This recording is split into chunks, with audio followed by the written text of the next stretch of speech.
Boa tarde, jovens. Eu sou Felipe Noronha, este é o Vim de Santos, e apesar de eu falar que não gostaria de comentar o assunto eleições no Santos até as chapas estarem de fato formadas, eu, como participei, espero que vocês saibam, de entrevistas com vários supostos pré-candidatos no canal do Vanderlei Corrêa durante toda essa semana e continua a semana que vem, pensei nesse sábado em fazer um resumão do que foi me apresentado durante essa semana, do que eu descobri, do que eu aprendi, do que eu li da entrevista de cada um.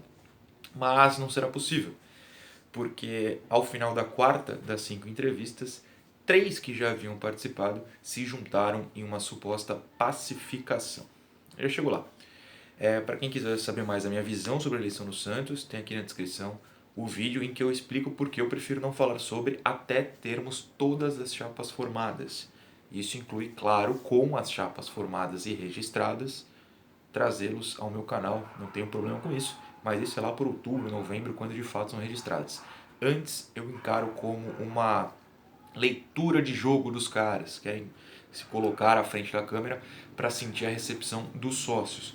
Prefiro que não façam isso no meu canal, nada contra quem faz, tanto que estou participando do Vanderlei Corrêa, mas aqui eu prefiro com as coisas já fechadas, porque isso evita que me acusem de posicionamento, me acusem de defender alguém, prefiro não passar por isso.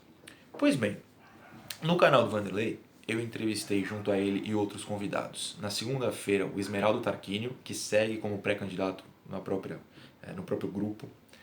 Na sexta-feira, Miltinho Teixeira também segue como candidato no próprio grupo. Porém, na terça, quarta e quinta, entrevistamos Andrés Rueda, Nabil Kasnadar e Rodrigo Marino, que, ao final da entrevista de quinta-feira, que foi com o Nabil, anunciaram que se juntaram em um grupo com outros nomes famosos da política do Santos. Já explico porque isso me preocupa, deixa eu citar os nomes antes. Andrés Rueda, Celso Jatene, José Berenguer, José Renato Quaresma, Marcelo Teixeira, Nabil Kasnadar, Rodrigo Marino, Walter Schalka e Orlando Rolo. Me preocupa que são nomes famosos porque eu acho muito estranho termos nomes famosos na política de um clube. Lembrando que o presidente do clube não ganha salário. Eu sempre acredito que é um projeto de poder se candidatar a presidente do clube. E quando você se junta num grupo grande desse, o projeto me parece mais ainda um projeto. Você entende o que eu quero dizer? No sentido de que, independente de quem esteja lá, você precisa estar, você precisa fazer parte desse poder, desse domínio, do comando. Isso me assusta um pouco. São pessoas muito diferentes. Vocês devem saber, se não sabem, tem que explicar o conceito de buzzword. O que é uma buzzword em inglês? É uma palavra que fica na moda e que é usada até para enganar, não enganar, para disfarçar o seu real objetivo. Por exemplo, hoje no Brasil eu tenho batido na tecla do protocolo. Quando você fala que tem um protocolo para voltar ao futebol ou voltar a qualquer coisa, as pessoas param de perguntar em determinado momento qual é esse protocolo, quais são as medidas, ele é realmente seguro? Elas simplesmente ouvem, tem um protocolo, beleza, então tá bom. As pessoas não costumam ir a fundo. O que é esse protocolo de saúde? As pessoas não sabem, elas simplesmente ouvem, tem um protocolo, então tá tudo bem. Recebo muitos comentários assim, inclusive aqui no canal. Mas Noronha, tem um protocolo, tá tudo bem. Mas qual é esse protocolo? É de fato seguro? A Chapecoense jogou com 5 caras infectados. 5. Olha que loucura. Porque o protocolo não funcionou, o suposto protocolo. Né? Então, assim, são palavras jogadas para disfarçar reais intenções ou para convencer o público, porque é uma palavra bonita, né? Uma palavra de efeito. Esse grupo que se uniu usou a palavra pacificação. Ela é uma buzzword, ela é uma palavra de efeito. O sócio, o torcedor vai ouvir, olha, pacificação. Eles se juntaram por uma causa, o Santos Futebol Clube, então vou confiar. Eu discordo, a gente tem que entender o que é essa pacificação. Pacificação significa que para chegar à paz havia uma guerra. São nomes muito diferentes uns dos outros, muito diferentes. Eu não vou nem citar os motivos, mas olha só, Orlando Rolo hoje é vice de José Carlos Pérez. Essa união só existe para tirar José Carlos Pérez.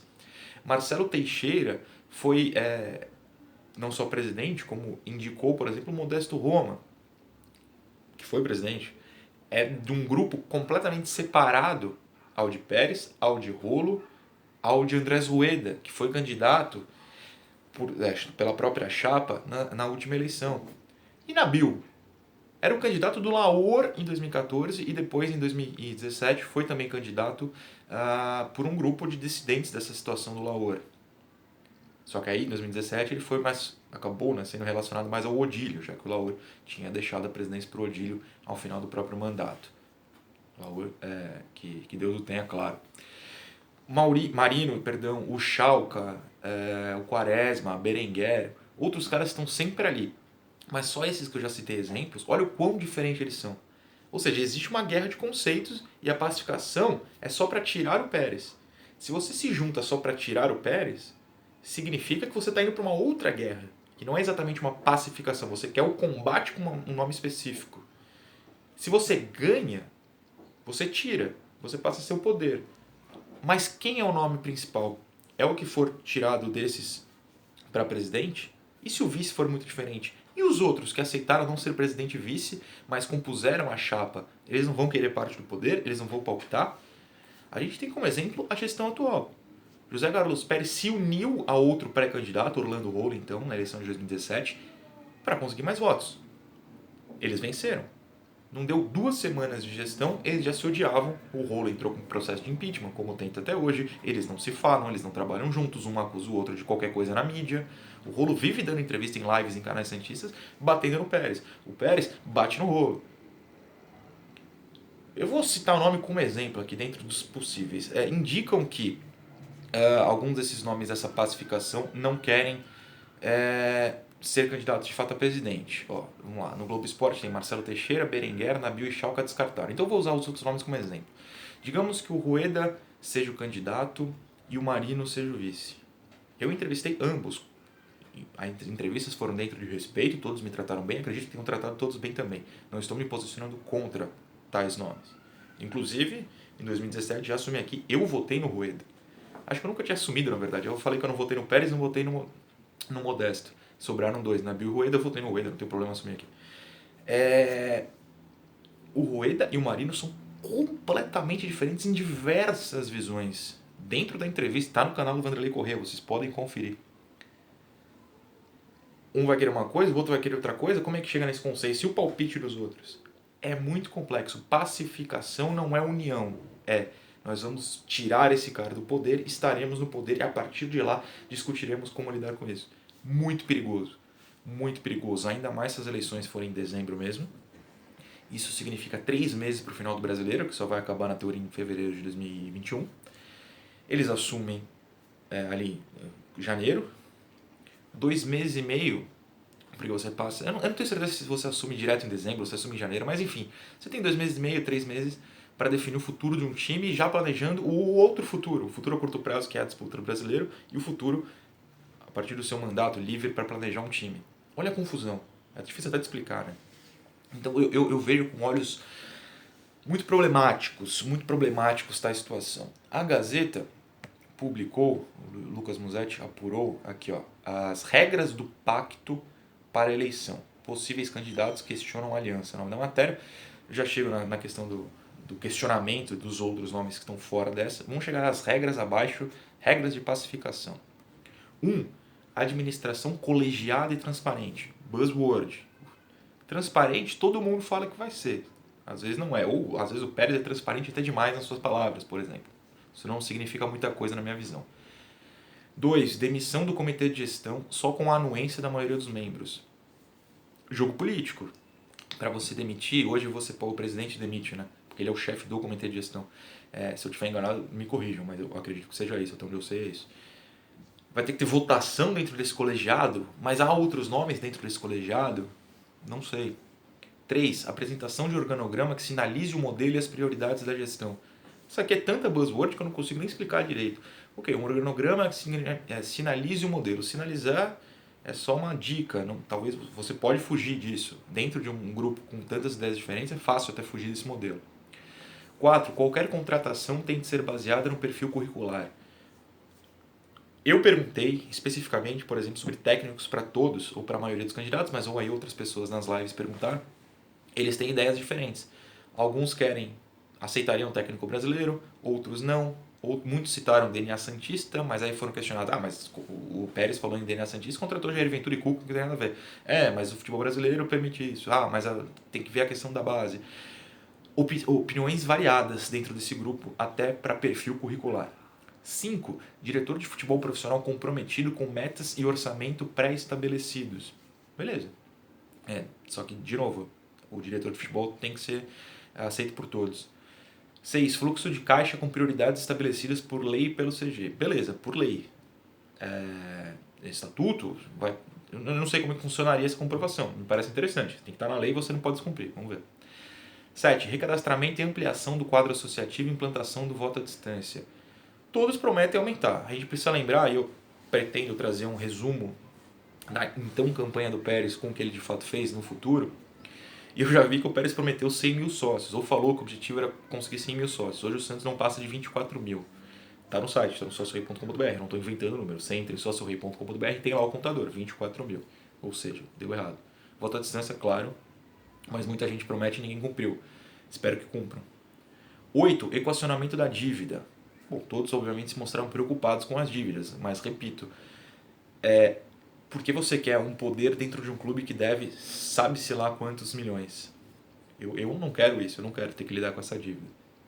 9. Política financeira austera adequando receita contra despesa. Beleza, isso aí não tem o que discutir, tem que ser assim, só tem que ver se vai cumprir. Candidatos questionam, um segundo trecho da matéria. Milton Teixeira Filho aparece na matéria e o outro que aparece é o Fernando Silva, Wagner Lombardi também e Esmeraldo Tarquínio, que são outros 4 nomes. O Fernando na entrevista segunda no canal do Vanderlei. O Wagner, não sei se teremos live com ele, aí é com o Vanderlei, realmente não fui informado ainda. O Milton e o Esmeraldo eu entrevistei. São bastante diferentes também, de fato. O Milton falou o seguinte, vou pegar um trecho rápido aqui. Independentemente da composição eleitoreira, ele usou essa palavra, esse termo na live com ele na sexta, que denominaram pacificação, percebemos que a velha política persiste no Santos. Concordo com esse trecho. São velhos nomes apenas se juntando por uma questão de bater outro velho nome. Fernando Silva, não é surpresa e nem inédito. Estes movimentos e o termo pacificação vêm sendo utilizados com claros objetivos eleitorais há vários anos no clube. Nunca, no entanto, com o objetivo de serenar os ânimos dos santistas ou de causar uma discussão profícua, buzzword, em torno do futuro. Eu concordo. E ele fala ainda, o termo correto é aliança eleitoral. Concordo também. Estão se aliando para bater outro grupo de poder. Wagner Lombardi, esse eu realmente pouco conheço, porque não participou das lives com o Vanderlei. O Fernando já foi candidato, eu sei, era do grupo do Laor, sei de pessoas que estão com ele nessa eleição, então eu já conheço melhor. Wagner Lombardi, existe gente boa e ruim em todas as chapas, mas esta união tem em sua composição pessoas que ajudaram a produzir 80% de toda a dívida que o Santos tem hoje. Isso é uma afirmação ou acusação que eu não tenho dado, mas eu acredito que seja, porque pessoas que já estiveram no poder do Santos, aí tem um nome mais óbvio, Marcelo Teixeira. Pessoas que já estiveram no poder em outras gestões anteriores. Então eu entendo o que ele está falando. Se são 80% eu não posso provar, apenas o que o Wagner está falando. Por fim, o Esmeraldo Tarquínio. Deixa eu pegar um trecho decente aqui. Acredito que se trata de uma tentativa de submissão do clube ao império da vontade deles através de algo que eles próprios conseguem definir. Pacificação, união, coalizão, coligação, enfim, todos os nomes para tentar explicar o inexplicável são colocados e nenhum se aplica de fato. De novo, acusação, apesar de que eu tendo a acreditar nisso, mas sem acusar ninguém. O espaço, já falei, vai estar aberto aqui na época das eleições para todos explicarem isso. Eu só acho que, de fato, como eu abri o vídeo, pacificação, união, coalizão, coligação, são nomes para tentar explicar o inexplicável, porque, basicamente, é projeto de poder. E eu entendo. Eu gostaria de ter um poder, eu gostaria de mandar no Santos. Só não posso, nem vou me envolver com esses caras. Mas uma pacificação em pessoas que guerreiam para guerrear com outro me parece um pouco assustador. Enfim, eu acho que é isso nesse momento. Eu me coloco com preocupação. Acho que é um termo jogado de forma de fato eleitoreira. Você convence muitas pessoas que não vão a fundo com termos bonitos. Mas a gente está aqui para ajudar. Eu acho que essa eleição é a que vai ter mais vozes diferentes, comentando, palpitando, analisando. Isso porque eu não existia na última eleição. O canal do Vanderlei, no qual eu tenho participado, não existia. Enfim, todos os outros aí. São coisas recentes, né? Muita gente começou a falar Mike Sands ao público recentemente. Eu sinto até que de alguma maneira eu abri uma porta, porque quando eu criei esse canal eu via pouquíssima gente falando, hoje tem muita. Então eu acho muito interessante. Nem todos concordam, nem todos se dão bem. Eu particularmente me dou bem com a maioria, vocês sabem. Fiz ouvinte Santos Palusa aqui, que todos vieram, ou quase todos, pelo menos que eu conheci. O Vanderlei eu não conhecia à época, por exemplo. Hoje ele participaria, eu não tinha contato com ele. Que bom que hoje eu tenho. Enfim, mas a gente também não concorda em tudo. E tá tudo bem. E essas ideias vão sendo expostas e aí mais exposição, mais chances de você, eleitor e da própria torcida, que claro, influencia, mesmo não votando, a entender e a escolher quem seja melhor. Não acho que seja pacificação apenas. Acho de fato que é uma aliança de pessoas com ideias muito contrárias para combater uma outra contrária. Eu não estou me posicionando contra eles, porque eu também não votaria no Pérez. Acho que já ficou muito claro isso aqui. Ou qualquer nome que o Pérez indique. Eu não sei em quem eu vou votar. Mas repito, eu votei no Rueda e agora o Rueda está em 2017 e agora ele está junto a um nome que eu jamais votaria, que é o Orlando Rolo, por exemplo. Não tem um problema em falar isso. Não é um cara com o qual eu consiga ter uma ideia sequer, além de torcer para o Santos que combine. Então eu vejo de forma temerária. Mas enfim, eu precisei inclusive comentar sobre isso agora, porque eu acho muito importante, porque é um gesto, é um ato dentro da eleição, por mais seja cedo, que pode mudar os rumos. Espero que vocês tenham entendido. Qualquer dúvida, sempre disponível. Até amanhã.